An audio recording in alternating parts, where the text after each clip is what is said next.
Hello বন্ধুরা, নমস্কার। কেমন আছেন সবাই? আশা করি খুব ভালো আছেন আপনারা। বিনা ব্লগ চ্যানেলে সবাইকে অনেক অনেক শুভেচ্ছা, অনেক অনেক স্বাগত জানিয়ে একটা নতুন রেসিপি শুরু করলাম।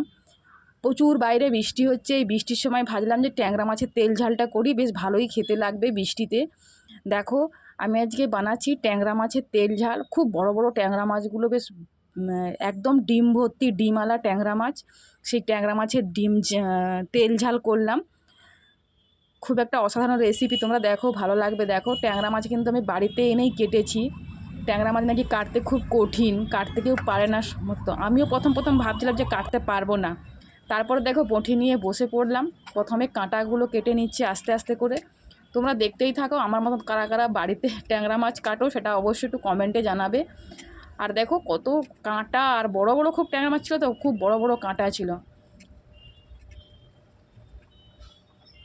দেখো, আমার বাড়ি দিয়ে কিন্তু এইরকমইভাবে ট্যাংরা মাছ ছাড়ায়, কিন্তু দোকানে যেরকমভাবে ছাড়ায় সেরকমইভাবে একটু পরে দেখাচ্ছি ছাড়িয়ে তোমাদেরকে।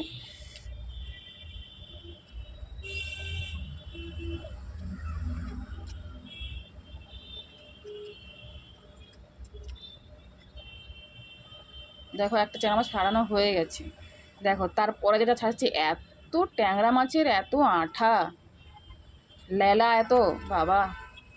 এই দেখো, তারপর একটা ধরনের ছাড়াচ্ছি। এরকমইভাবে কাঁটাটাকে ছাড়িয়ে নিলে কোনো কাঁটা আলাদা করে কাটতে হবে না, খুব ভালোভাবে হয়ে যাবে। আর শুধু মাছের সুরগুলো কেটে নিলে সাইড থেকে হয়ে গেলে দেখো তাড়াতাড়ি করে ছাড়ানো হয়ে যাবে। সব ট্যাংরা মাছ পরিষ্কার করে ভালো করে ছাড়িয়ে দিয়েছি। দেখো, পুরো ডিম ভর্তি, পেট থেকে পুরো ডিম বেরিয়ে যাচ্ছে। এতটাই ডিমওয়ালা ছিল, আর খুব বড় বড়ই ছিল।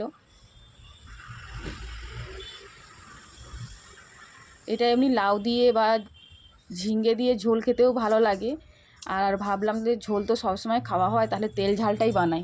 দিয়ে এরপরে ভালো করে ছাড়িয়ে নুন, হলুদ আর সামান্য একটু তেল দিয়ে মাখতে হবে, কারণ সরষার তেল দিয়ে মাখলে নাকি মাছ ফাটে না।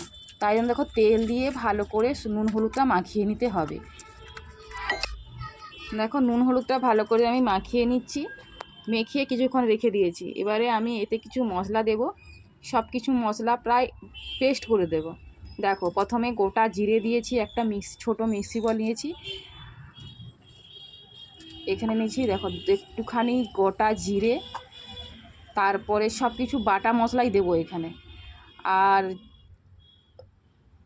রসুন, আদা, পেঁয়াজ আর শুকনো লঙ্কা দিয়ে সামান্য একটু জল দিয়ে এটাকে ভালো করে পেস্ট করে নিতে হবে।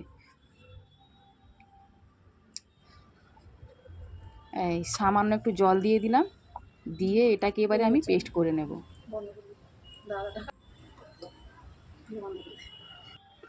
বাটা মশলার টেস্ট আলাদা হয় সব থেকে।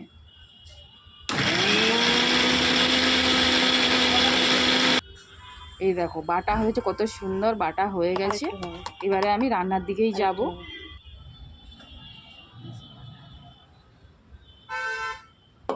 খুব ভালো করে মিহি করে একটু পেস্ট করে নিলেই হবে। তারপরে দেখো, তেলটা অনেকটা বেশি করেই তেল দিয়েছি। তেলটা গরম হয়ে এসেছে।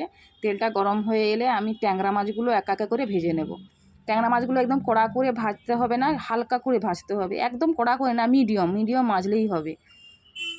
দেখো, আমি তেল দিয়েছিলাম, অতটা ঠিক রায়নি ট্যাংরা মাছটা, নাহলে খুব ফাটে তো ফটফাট করে। কিন্তু আমি মাছটা যখন ছাড়লাম, আমি যেহেতু তেল দিয়ে মাখিয়ে রেখে দিয়েছিলাম কিছুক্ষণ, তার জন্য একটু অল্প ফেটেছিল, তাতেও ভয় পাচ্ছিলাম আমরা। আমি এখানে 3টের মতন ট্যাংরা মাছ দিয়েছি, রান্না করছি 6টা, আর দিয়েছি 3টে ট্যাংরা মাছ দিয়েছি। কারণ আমার কড়াইটা একটু ছোট বলে, তাই যাতে মাছে মাছে না জড়িয়ে যায়, মাছ যদি না ভেঙে যায়, তার জন্য আমি 3টে করে মাছ দিয়ে ভেজে নেব।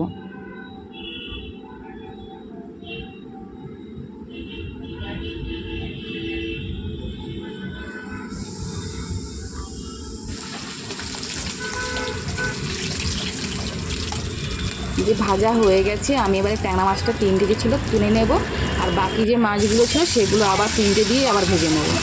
দেখো, 3টে দিয়ে ভাজা হয়ে গেছে, সব ভাজা হয়ে গেছে।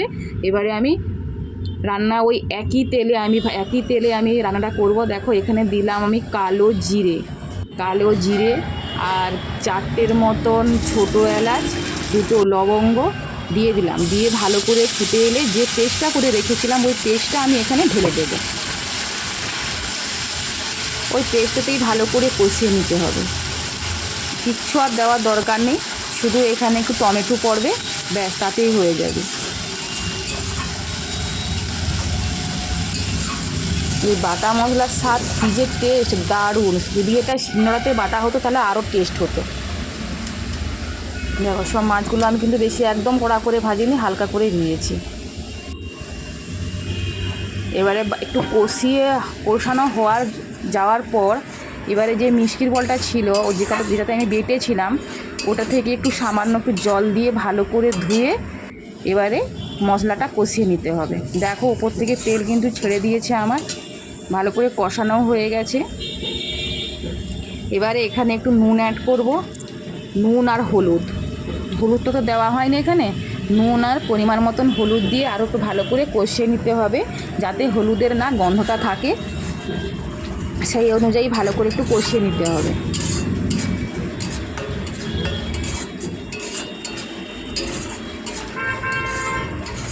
এবারে দেখো আমি এবারে যে টমেটো রেখেছিলাম, একটা বড় সাইজের টমেটো, সেই টমেটোটা আমি ভালো করে কুচি কুচি করে কেটেছি, দিয়ে ভালো করে দিয়ে ওটাও একটু ভালো করে কষিয়ে নেব। এবারে টমেটো যাতে গলে যায় তার জন্য একটু সামান্য পরিমাণ নুন দিয়ে দিতে হবে। নুনটা দিয়ে দিলে তাহলে তাড়াতাড়ি করে টমেটোটা গলে যাবে।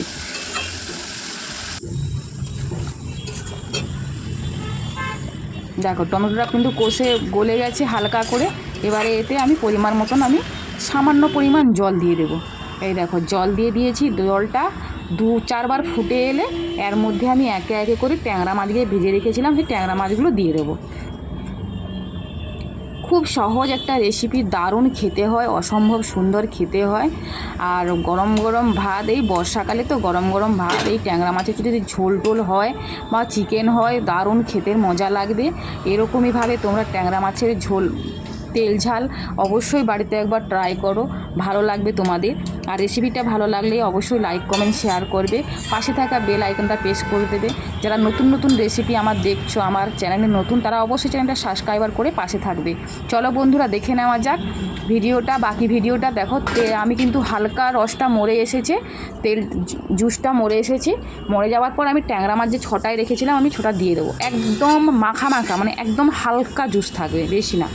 দেখো রান্না কিন্তু আমার কমপ্লিট হয়ে গেছে, এবার আমি নামিয়ে নেব রান্নাটা।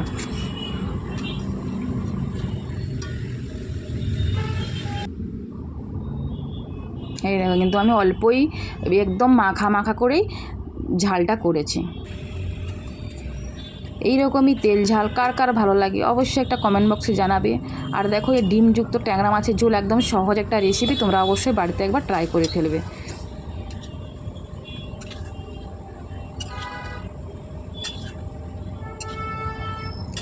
এতক্ষণ ধরে আমার ভিডিওটা দেখার জন্য তোমাদের কাছে অনেক অনেক ধন্যবাদ, অনেক অনেক ভালোবাসা।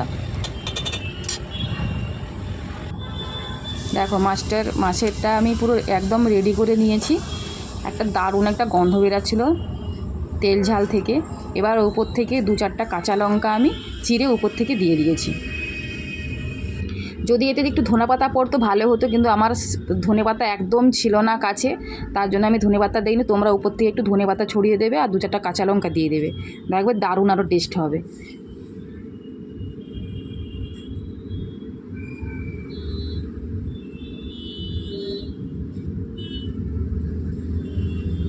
এই যে কাঁচা লঙ্কা 2-4টা মতন আমি দিয়ে দিলাম। সবাই ভালো থেকো, সুস্থ থেকো, দেখা হবে আবার পরের রেসিপিতে, যে কোনো একটা রেসিপি, নতুন রেসিপি। ততক্ষণে সবাই ভালো থেকো, বর্ষায় ছাতা নিয়ে সবাই বাইরে বেরাও, সবাই টাটা, ভালো থেকো।